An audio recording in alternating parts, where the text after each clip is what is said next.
नमस्कार। मॉनसून के आने के बाद अरब सागर में एक सिस्टम बनने की संभावना दिख रही है और अगर यहाँ पर सिस्टम डेवलप होता है तो इसके चलते मॉनसून तेज़ी से आगे बढ़ सकता है और देश के कई राज्यों में बरसात हो सकती है। शुरुआती समय में जून के महीने में और जून के पहले पखवाड़े में कई जगहों पर व्यापक वर्षा हो सकती है।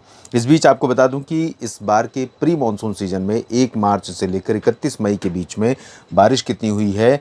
बारिश देश भर में सामान्य से 4% कम हुई है। 130.6 की जगह पर 125.9 मिलीमीटर वर्षा पूरे भारत में रिकॉर्ड की गई है। डेफिशिएंसी वाले क्षेत्रों में अंडमान और निकोबार द्वीप समूह शामिल है और साथ में राजस्थान का पश्चिमी हिस्सा, पूर्वी हिस्सा, हरियाणा, पंजाब, दिल्ली और उत्तराखंड तथा उत्तर प्रदेश और इधर उप हिमालयी पश्चिम बंगाल और अरुणाचल प्रदेश शामिल हैं, जहां पर डेफिशिएंसी रही है। बाकी जगहों पर या तो सामान्य बारिश का आंकड़ा है या सामान्य से बेहतर है। सामान्य कई बार आंकड़ा तो सामान्य से बेहतर या सामान्य हो जाता है, लेकिन एक्सपीरियंस बिल्कुल अलग होता है, क्योंकि बात वही है कि किसी जगह पर 3 महीने में 100 मिलीमीटर वर्षा होनी है और वो 3 दिन में हो जाए और बाकी 90 दिन में से 87 दिन ड्राई वेदर वाले रहें, तो उसका उस बारिश का फ़ायदा, उस सामान्य सामान्य से बेहतर बारिश का भी फ़ायदा किसानों को, खेती को तो कम से कम मिलता नहीं है। उससे नुकसान होता है जब 3 दिन लगातार बहुत ज़्यादा बारिश होती है तब भी, और जब 87 दिन लगातार सूखा रहता है, चाहे वो सर्दी का मौसम हो, गर्मी का मौसम हो, बारिश का सीज़न हो, किसी भी सीज़न में या इसे कहें, बात वही है कि अति का भला न बरसना, अति की भली न धूप। उसी तरह से तो ये धूप भी अच्छी नहीं होती बहुत ज़्यादा बारिश भी नहीं।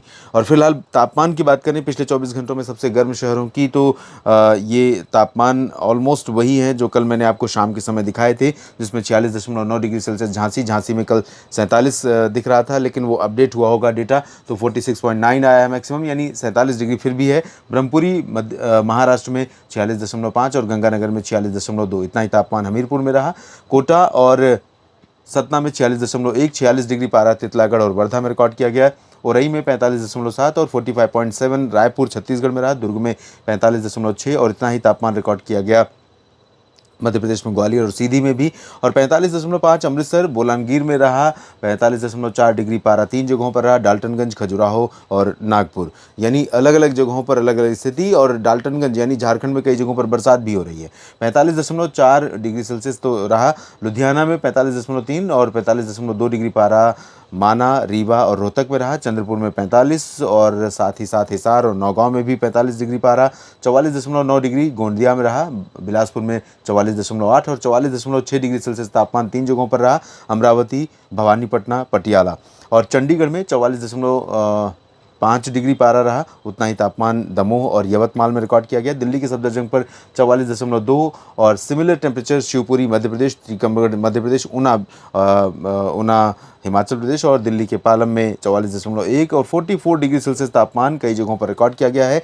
गुना, जबलपुर, कानपुर और नारनौल, राजनांदगांव। उसके बाद 43.8 डिग्री सेल्सियस तापमान रहा है मांडला मध्य प्रदेश में, मलंजखंड 43.7 और सिमिलर टेम्परेचर 2 और जगहों पर रहा, पेंड्रा रोड उमरिया में। अकोला में 43.5, 43.4 डिग्री सेल्सियस बीकानेर और चूरू में रिकॉर्ड किया गया तापमान। और इसके बाद हम बारिश के आंकड़े देखते हैं पिछले 24 घंटों के, जहां पर भारी बारिश हुई है। उनमें सबसे टॉप पर है चेरापूंजी, 194 मिलीमीटर वर्षा का आंकड़ा यहाँ पर है। वह थ्रिसूर में केरल में 91, उत्तरी लखीमपुर में 82। थ्रिसूर में केरल में कई जगहों पर मध्यम से तेज बारिश का अलर्ट बना हुआ है। और आपको ध्यान होगा तो मैंने बहुत पहले से कहा था कि जहां पर मानसून का सबसे पहले आगमन होना है, उन जगहों को पहले तैयार होना होगा, क्योंकि अगर बारिश के पानी का निकासी का उचित प्रबंध नहीं होगा तो लोकल लेवल पर बाढ़ अचानक आ जाती है और जनजीवन प्रभावित होने लगता है। और उसके बाद बारिश लगातार अगर होती रहे तो जल जनित बीमारियां, यानी पानी की वजह से, पानी एक जगह इकट्ठा होने की वजह से पानी में क्या होता है कि गंदगी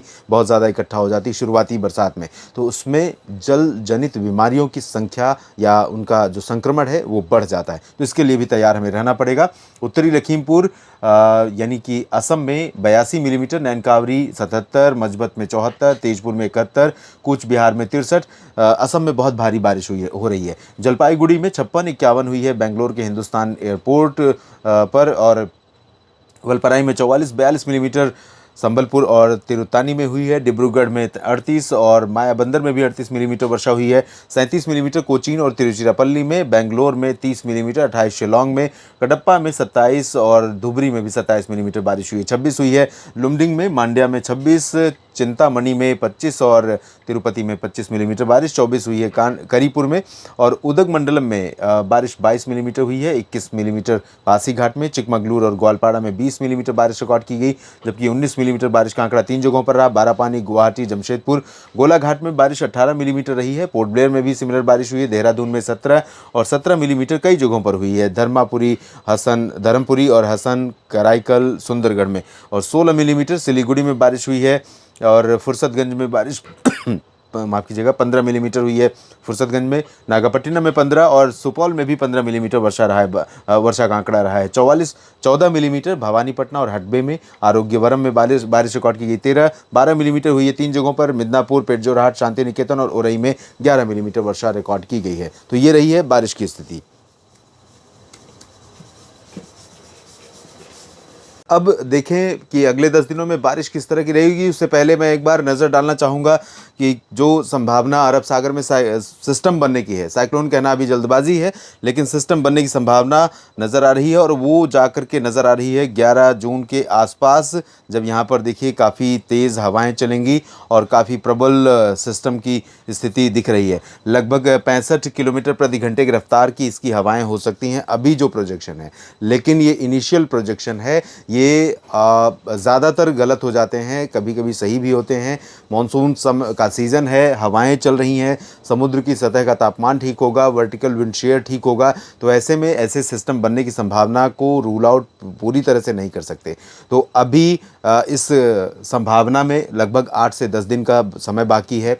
अगर कोई सिस्टम या साइक्लोन बनता भी है तो तकरीबन 10 दिन का समय लगेगा तटों के करीब पहुंचने में, जिस तरह का प्रोजेक्शन दिख रहा है। हालांकि ECMWF का मॉडल ये दिखा रहा है, और GFS के मॉडल के हिसाब से देखें तो यहाँ पर कोई सिस्टम बनता हुआ नहीं नज़र आ रहा है, बिल्कुल भी क्लियर है।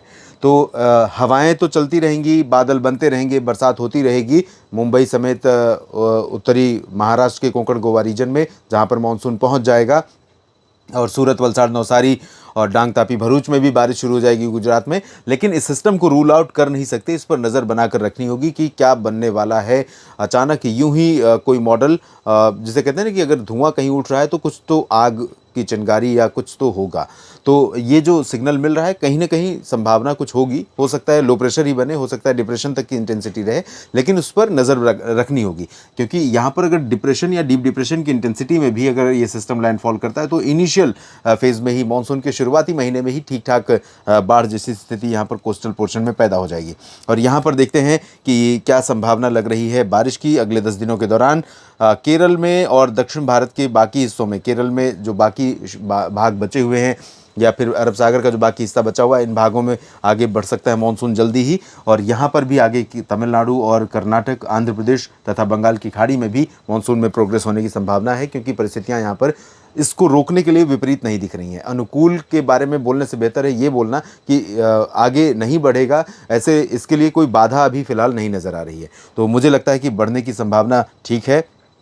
अगले 2-3 दिनों में बारिश 10 दिनों के दौरान गुजरात के तटों और सौराष्ट्र रीजन में, पूर्वी रीजन में, मध्य प्रदेश में भोपाल और जबलपुर तक पहुंच जाएगी। इधर कोरबा और सिंगरौली या राउरकेला तक पहुंच जाएगी, यानी ओडिशा और छत्तीसगढ़ से लेकर महाराष्ट्र और मध्य प्रदेश के दक्षिणी भागों से लेकर पूरे साउथ पेनिनसुलर रीजन में ठीक ठाक बरसात होने की संभावना अगले 10 दिनों में रहेगी। पूर्वोत्तर में तो अब मानसून पहुँच ही गया है, हवाएँ लगातार यहाँ पर फ्लो में रहेंगी, अपनी पूरी इंटेंसिटी में रहेंगी, तो यहाँ पर ठीक ठाक बरसात की संभावना है। और ये बरसात यहाँ पर चैलेंज अभी से बन चुकी है। मानसून के पहुंचने से पहले साइक्लोन रेमल के प्रभाव के कारण कई राज्यों में बाढ़ जैसी स्थितियां पैदा हुई थी, तो अभी चुनौतियां और बढ़ेंगी। चुनौतियां बढ़ें इससे पहले स्थानीय प्रशासन, स्थानीय लोगों और सभी जिम्मेदार एजेंसियों को अब सतर्क हो जाना पड़ेगा, ताकि किसी भी अप्रिय स्थिति का सामना स्थानीय नागरिकों को, लोगों को न करना पड़े। उत्तर भारत के पहाड़ों पर भी बरसात हो सकती है, और मैदानी इलाकों में दिल्ली, हरियाणा, पंजाब, साथ ही साथ उत्तर प्रदेश, राजस्थान, इन भागों में भी कुछ जगहों पर धूल भरी आंधी के साथ, बादलों की गर्जना के साथ बारिश हो सकती है।